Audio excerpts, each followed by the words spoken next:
चंदनपुर गांव में हरिया अपनी पत्नी के साथ रहता था। हरिया स्वभाव से बहुत ही भोला और मेहनती था और उसकी पत्नी सविता दिमाग से चतुर थी। हरिया के पास एक खेत था जिसमें वह खेती बाड़ी करके अपना घर का खर्चा चलाता था, परंतु कुछ समय पहले उसकी फसल खराब हो गई और अब वह अपनी पत्नी के गहने बेचकर बीज और खाद लाया था, जिससे वह अपनी फसल को उगाता है। अरे वाह, अब की बार तो अपनी कितनी अच्छी फसल हुई है। हाँ सविता, अब की बार फसल तो हमारी बहुत ही अच्छी हुई है। अरे होगी क्यों नहीं, आपने इतनी मेहनत जो करी है इस फसल को उगाने में। हाँ तुम ठीक कह रही हो, बस अब एक बार बारिश और आ जाए तो अपनी फसल बहुत ही अच्छी हो जाएगी। एक बार फसल को पानी मिल जाए तो फसल बहुत ही अच्छी होगी। हाँ जी, इस गर्मी और तेज धूप की वजह से तो हमारी फसल भी खराब हो सकती है। बस जल्दी से अब बारिश आ जाए ताकि हमारी फसल ठीक रहे। और तो हम कर ही क्या सकते हैं, हमारे आसपास तो कोई कुआं भी नहीं है जो हम कुएं पर से पानी यहाँ पर डाल दे ताकि हमारी फसल ठीक रहे। अब तो हम बारिश का ही इंतजार कर सकते हैं। कुछ दिन बाद जब हरिया अपने खेतों में आता है तो वह देखकर घबरा जाता है। उसकी सारी फसल तेज धूप और पानी न मिलने के कारण खराब हो गई थी। अरे रे रे, ये क्या हो गया, मेरी तो सारी फसल ही खराब हो गई। वह उदास मन से अपने घर आ जाता है और बोलता है, अरे भगवान, सब बर्बाद हो गया, अब हम क्या करेंगे। अजी क्या हुआ और क्या बर्बाद हो गया, आप ऐसा क्यों बोल रहे हो। अपने खेतों में अच्छी खासी लहराती फसल तेज धूप और पानी न मिलने के कारण खराब हो गई। अब तुम ही बताओ हम क्या करें। अब तो अपने पास एक भी रुपया नहीं बचा है जिससे मैं दोबारा से खेती करने के लिए बीज और खाद ला सकूं। मैंने पिछली बार ही तुम्हारे गहने बेचकर खाद और बीज लाया था। अजी आप चिंता मत करो, तुम दोबारा से खेती करो, क्या पता अब की बार अपनी फसल अच्छी हो। अरे भगवान, पर दिक्कत तो ये है कि अपने पास पैसे कहां से आएंगे। मैं तो मेहनत कर लूंगा। अजी अपने गांव में बल्लीराम है ना, उससे आप कुछ पैसे ब्याज पर ले आओ।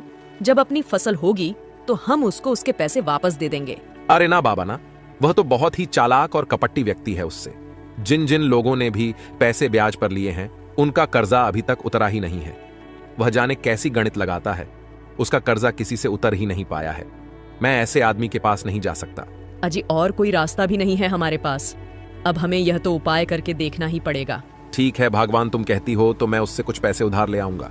अगले दिन हरिया बल्लीराम के पास चला जाता है। ओहो हरिया भाई, आइए आइए। हाँ तो कैसे आना हुआ आपका मेरे इस छोटे से घर में। अरे बल्ली भाई, क्यों मजाक करते हो, ये आपको छोटा सा घर लगता है। और क्या, यह तो छोटा सा ही घर है।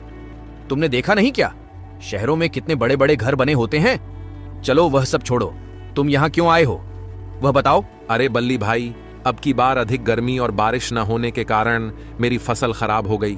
अब मैं आपके पास इसलिए आया हूं कि आप मुझे कुछ रुपए दे दो जिससे मैं खेती के लिए खाद और बीज ला सकूं। अरे भाई हरिया, यह भी पूछने की बात है क्या। मैं यहाँ पर तुम जैसे लोगों की मदद करने के लिए ही तो बैठा हूँ। अब देखो, भगवान ने मुझे कितना अच्छा मौका दिया है कि मैं तुम लोगों की मदद कर सकता हूँ। हरिया को उसकी बात सुनकर गुस्सा आ रहा था, पर वह अपने गुस्से को काबू में रखता है क्योंकि उसको अभी पैसों की बहुत जरूरत थी। हाँ तो हारिया भाई, क्या सोच रहे हो, कितने पैसे चाहिए आपको। अरे बल्ली भाई, मुझे तो अभी 12,000 रुपए ही दे दो।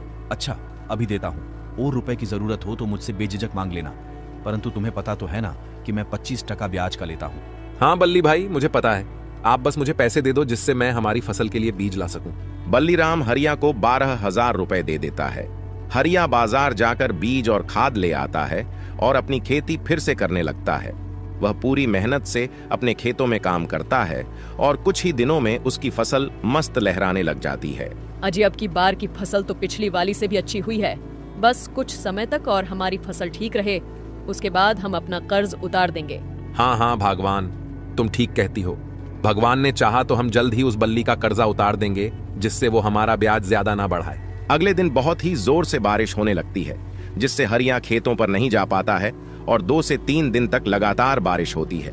जब बारिश रुकी तो हरिया तुरंत अपने खेतों में गया। उसने देखा कि सभी गांव वालों की फसल बर्बाद हो गई थी। जब उसने अपना खेत जाकर देखा तो उसकी फसल भी पूरी तरह से नष्ट हो गई। ज्यादा पानी पड़ जाने से उसकी फसल अब की बार भी खराब हो गई थी। वह बहुत ही टेंशन में घर जाता है। वह घर जाते ही धड़ाम से नीचे गिर जाता है। उसकी पत्नी हरिया को पास के ही अस्पताल में लेकर जाती है और उसका इलाज कराती है। उसे ज्यादा टेंशन लेने की वजह से अटैक आया था। अब वह कुछ दिन तक आराम करने वाला था। उसे डॉक्टर ने साफ मना कर दिया कि अब वह कुछ दिन तक ज्यादा काम नहीं कर सकता है, इसलिए अब उसे केवल आराम की जरूरत है। अरे भगवान, अब हम क्या करेंगे? अब मेरी तबीयत भी खराब हो गई है, तो अब हम घर का खर्चा और बल्लीराम का कर्जा कैसे उतारेंगे? अभी आप चिंता मत करो, मैं हूं ना, मैं सब कुछ ठीक कर दूंगी, तुम बस आराम करो।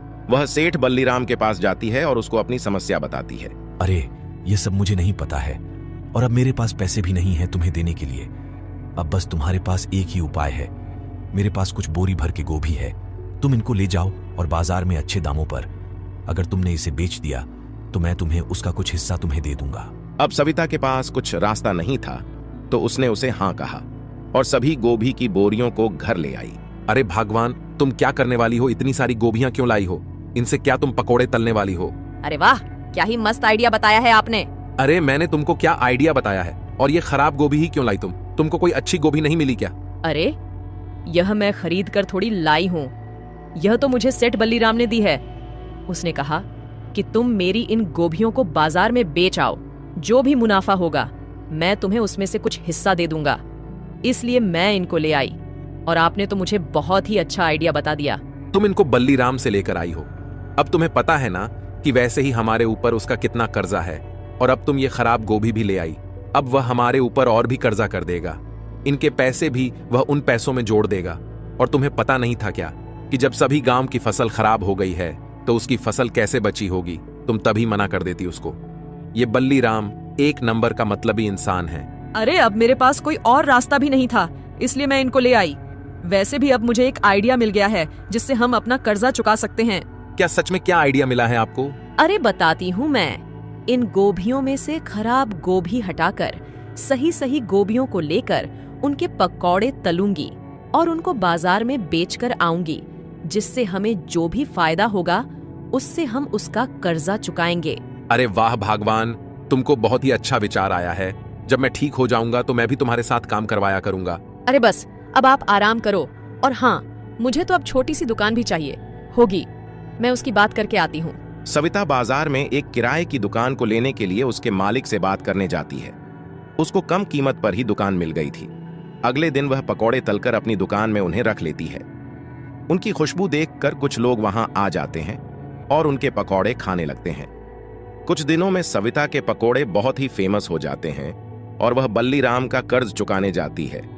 सविता बल्लीराम को उसके सारे रुपए दे देती है और अपने घर आ जाती है। अरे इस सविता ने मुझे सारे रुपए ऐसे कैसे दे दिए? इसके पास इतने सारे रुपए कहां से आए? मुझे पता तो करना ही होगा। ये ऐसा क्या करती है जिससे उसने मुझे सारे रुपए चुका दिए, जबकि इसका पति तो बीमार है, वह तो कुछ कमा भी नहीं सकता। हाँ, मुझे पता तो करना ही होगा। कुछ ही दिनों में हरिया भी बिल्कुल ठीक हो गया था और उसने अपने खेतों में जाना भी शुरू कर दिया। उसने अब की बार गोभी की फसल उगाई थी। वह पूरी मेहनत से गोभी की फसल को उगाता है। एक दिन बल्ली बाजार जाता है तो उसे वहां पर सविता नजर आती है। ओह अच्छा, ये बात है। तभी तो मैं कहूं कि इतने सारे रुपए इसके पास कहां से आए। ये तो बहुत ही दिमागधारी निकली। मैंने इसको गोभी बेचने को कहा था तो इसने क्या ही मस्त दिमाग लगाया है। इसके पास तो बहुत ही भीड़ पड़ती है। इसने तो मेरी सारी गोभी को काम में ले लिया। इसने तो इसके पकोड़े ही बना दिए, और इसे रोकने के लिए कुछ ना कुछ तो मुझे करना ही होगा, वरना ये तो मुझसे भी अमीर बन जाएगी। फिर मेरा नाम तो डूब जाएगा। मुझे तो कोई भी ब्याज पर पैसे ही नहीं लेगा, यही सभी की मदद कर दिया करेगी।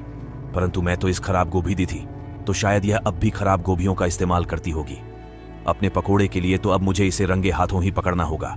गांव वालों को इसके खिलाफ भड़काना होगा। अगर एक बार मेरी बात गांव वालों ने मान ली तो मेरे तो मजे ही मजे हैं। ये सब सोचकर बल्ली अपने घर चला जाता है और कुछ लोगों को बहला फुसलाकर शाम को हरिया के घर ले आता है। अरे रे रे, तुम हमारे घर में ऐसे कैसे घुस से चले आ रहे हो? बताओ तो सही, क्या हुआ? क्या बात है? अरे बंद करो, तुम्हारा नाटक। हमको पता चल गया है कि तुम अपने पकौड़े के लिए कैसी गोभी इस्तेमाल करती हो। तुम बहुत ही सड़ी हुई गोभियों का इस्तेमाल करती हो। क्या तुम्हें पता है इससे हमारे गांव में बीमारी फैल सकती है, सभी लोग बीमार पड़ सकते हैं। तुम्हें पता है कि लोगों ने तुम्हारे ऊपर कितना भरोसा किया था और तुमने उस भरोसे को ही तोड़ दिया। तुमको शर्म आनी चाहिए। अरे कौन सड़ी गोभियों का इस्तेमाल कर रहा है? मैं तो सबसे अच्छी गोभियों का इस्तेमाल करती हूँ। चाहे यकीन ना हो तो देख सकते हो। हाँ, और हम इसलिए ही आए हैं कि हम तुम्हारे घर की तलाशी ले सके। जरा हमें भी तो पता लगे कि कितनी अच्छी गोभियों का इस्तेमाल करती हो तुम पकौड़ी बनाने के लिए। दो लोग घर की तलाशी लेने जाते हैं। वह सारे घर की तलाशी लेकर आते हैं और बोलते हैं, अरे बल्ली, तुम क्यों इन भोले भाले लोगों को परेशान कर रहे हो? ये तो बहुत ही अच्छी गोपियों का इस्तेमाल करते हैं। अपने पकोड़े बनाने के लिए, और तुम इन पर शक कर रहे हो? तुम्हें पता भी है कि उन्होंने कितने ताजी गोभियां रखी हैं। अपने घर में ये इन गोपियों से ही पकोड़े बनाते हैं, और जब भी तो उनके पकोड़े इतने फेमस है, बेकार में हमारा टाइम खराब कर दिया। चलो भाइयों, चलो। यह कहकर सभी वहां से चले जाते हैं। अरे भगवान, तुम तो कभी कभी खराब गोभियों का भी इस्तेमाल कर लेती हो, पर आज इनको खराब गोभियां क्यों नहीं मिली? अपने घर में तो खराब गोभियां वैसे भी रहती है, हम तो उनको एक साथ फेंकते हैं। अरे आज क्या हुआ कि यह बल्ली अपनी दुकान के सामने खड़ा था और कुछ सोच रहा था। तभी मैंने सोचा कि यह कुछ ना कुछ तो करने वाला है। तभी मैं आज जल्दी से अपनी दुकान बंद करके घर आई थी, और सबसे पहले मैंने सारी गोभियां जो सब सड़ गई या खराब हो गई थीं, वह मैंने बाहर फेंक दी और ताजी और अच्छी सब्जियां ही ऊपर रख दी, ताकि सभी को लगे कि हम बहुत ही ताजी सब्जी से पकौड़े बनाते हैं। अरे हाँ, वह सब तो ठीक है, पर आज के बाद तुम कभी भी बेकार सब्जियों का इस्तेमाल मत करना, क्योंकि अब की बार मैंने गोभी की फसल ही उगाई है। हम बिल्कुल ताजी सब्जियों का ही पकौड़े बनाएंगे, और वैसे भी हमने बल्ली का कर्जा उतार दिया है और हमारे अच्छे दिन भी आ गए हैं, सब कुछ ठीक चल रहा है। तो आज के बाद तुम कभी भी लालच मत करना, और खराब सब्जियों का इस्तेमाल तो बिल्कुल मत करना। हाँ जी, तुम ठीक कह रहे हो।